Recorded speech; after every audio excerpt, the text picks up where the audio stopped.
Extra Mini Stories 2 PDF. Adapted and modified by Kulwant Singh Sandhu. 1. The Shepherd's Treasure. In a village in Iran there once lived a shepherd. He was very poor. He did not have even a small cottage of his own. He had never been to school or learnt to read and write, for there were very few schools in those days. Though poor and uneducated, this shepherd was very wise. He understood people's sorrows and troubles, and helped them face their problems with courage and common sense. Many people came to him for advice. Soon he became famous for his wisdom and friendly nature. The king of that country heard about him, and thought of meeting him. Disguised as a shepherd and riding on a mule, one day the king came to the cave where the wise shepherd lived. As soon as the shepherd saw the traveler coming towards the cave, he rose to welcome him. He took the tired traveler inside the cave, gave him water to drink, and a share of his own meager meal.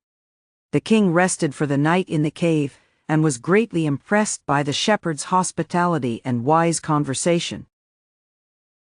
Though still tired, the king decided to depart the next morning. He said, "Many thanks for your kindness to a poor traveler. I have a long way to go. Permit me to leave." Looking straight into the eyes of his guest, the shepherd replied, "Thank you, Your Majesty, for paying me the compliment of a visit." The king was astonished as well as pleased. "He is indeed very wise," he thought to himself. "I need people like him to work for me," and the king appointed this humble shepherd the governor of a small district. Although he rose to power and dignity, the shepherd remained as humble as ever. People loved and honored him for his wisdom, sympathy, and goodness. He was kind and just to one and all. His fame as a fair and wise governor soon spread throughout the country. Now the governors of other provinces grew terribly jealous of him and began to talk to the king against him. They said, "He is very dishonest, and keeps for himself part of the money that he collects as tax from the people." Why did he always carry with him, they added, an iron chest? Perhaps he carried in it the treasure that he had secretly collected. After all, they said mockingly, he was an ordinary shepherd and could behave no better. At first the king did not pay attention to these reports, but how long could he ignore these governors and their endless stories about the shepherd? One thing was certain, the king discovered. The new governor did carry an iron chest with him all the time. So one day the new governor was summoned to the palace. He came riding on his camel, and to everyone's delight, the famous iron chest was there fastened securely behind him on the camel's back. Now the king was angry. He thundered, "Why do you always carry that iron chest with you? What does it contain?" The governor smiled. He asked his servant to bring in the chest. How eagerly the people standing around waited for the shepherd to be found out. But how great was their astonishment, and even of the king himself, when the chest was opened. No gold or silver or jewels, but an old blanket was all that came out. Holding it up proudly, the shepherd said, "This, my dear master, is my only treasure. I always carry it with me."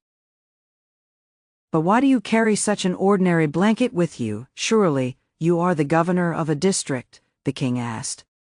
To which the shepherd replied with quiet dignity, "This blanket is my oldest friend. It will still protect me if at any time Your Majesty should wish to take away my new cloaks." How pleased the king was, and how embarrassed the jealous governors became to hear the wise man's reply. Now they knew that the shepherd was indeed the humblest and the wisest man in the land. The king made him the governor of a much bigger district that very day. Questions and answers. 1. The shepherd hadn't been to school because he was very poor. 2. There were very few schools in those days. 3. He wasn't interested in studies. Choose the right answer. Answer. The shepherd did not go to school because there were very few schools in those days. 2. Who visited the shepherd one day, and why? Answer. The king disguised as a shepherd and riding on a mule visited the shepherd one day.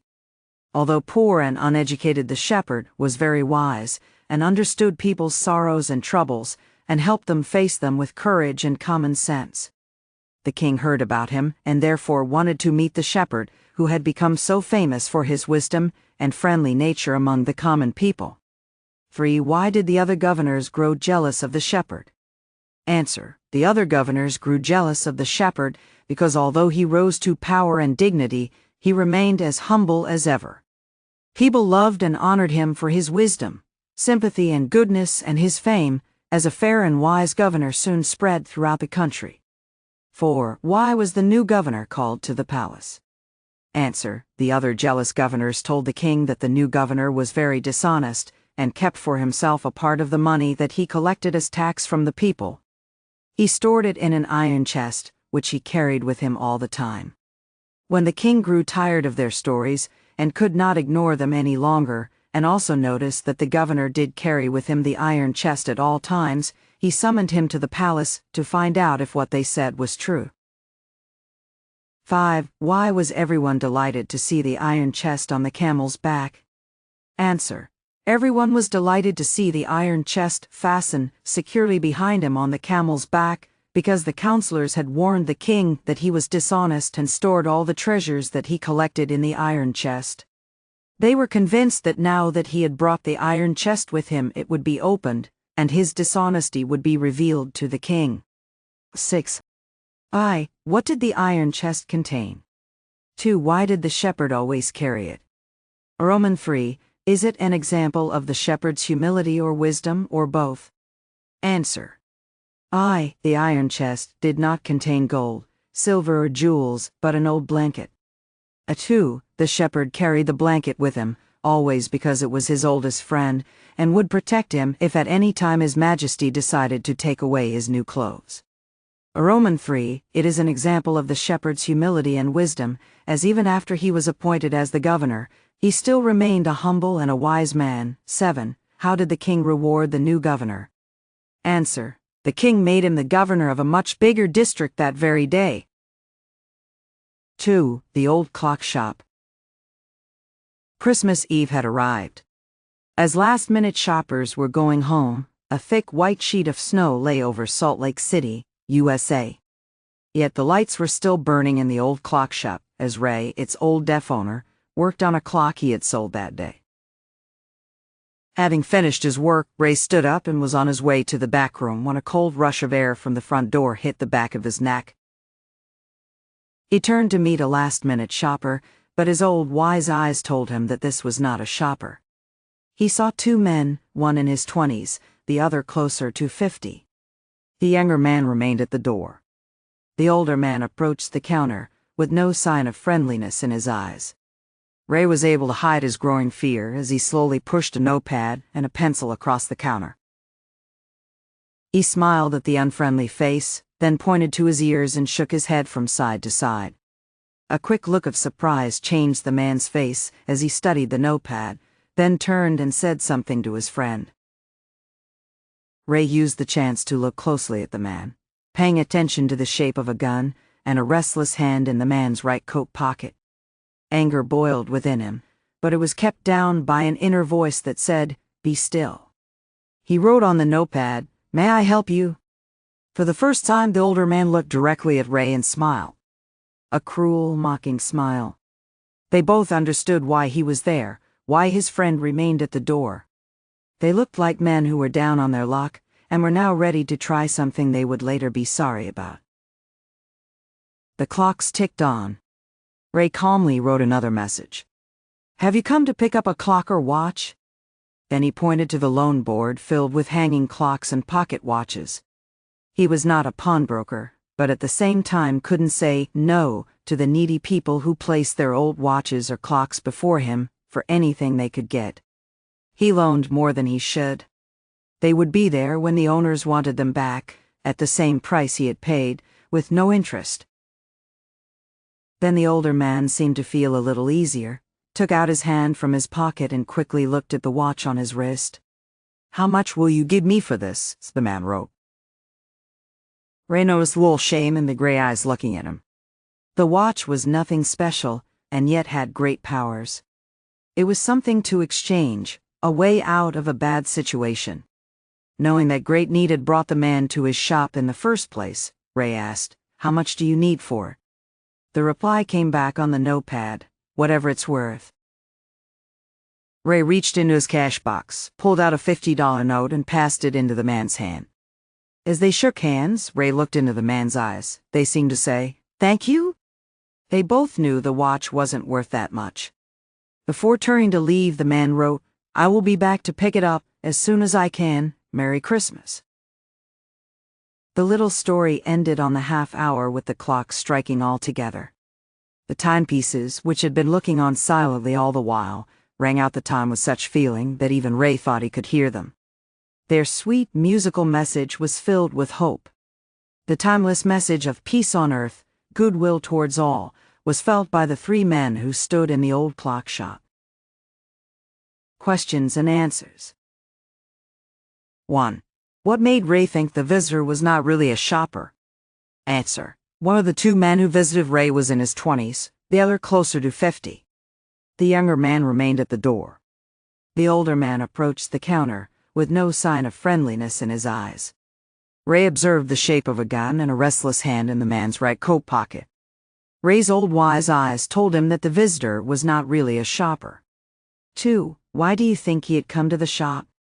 Answer. He had come to the shop because he was down on luck and in great need of money. 3. How did Ray communicate with him? Answers. Ray communicated with him by slowly pushing a notepad and pencil to him across the counter. He smiled at the unfriendly face, then pointed to his ears and shook his head from side to side, indicating to the visitor that he was deaf. He then wrote the words, "May I help you?" on the notepad. 4. What do you think the man said to his friend who waited at the door? Answer. The man might have informed his friend that Ray was deaf, and there was no need to worry about anything. He could also have discussed with him what their next plan of action was. 5. Ray was not a pawnbroker. Why then did he lend money to people in exchange for their old watches and clocks? Answer. Ray was not a pawnbroker. He lent money to people in exchange for their old watches and clocks because he knew that they were in need of money. He loaned more money than he should have. He kept the watches till the owners wanted them back, and he would return them at the same price he had paid, with no interest. 6. The watch was nothing special, and yet had great powers. In what sense did it have great powers? Answer. The watch was nothing special, and yet had great powers. It had great powers because it was something that could be exchanged for money, and a way to lead people out of a bad situation. On Christmas Eve, it had saved the two men who entered the shop from doing something they might later have been sorry for. 7. Do you think the man would ever come back to pick up the watch? Answer. Although Ray had paid the man far more than what the watch was actually worth, I think that the man would return.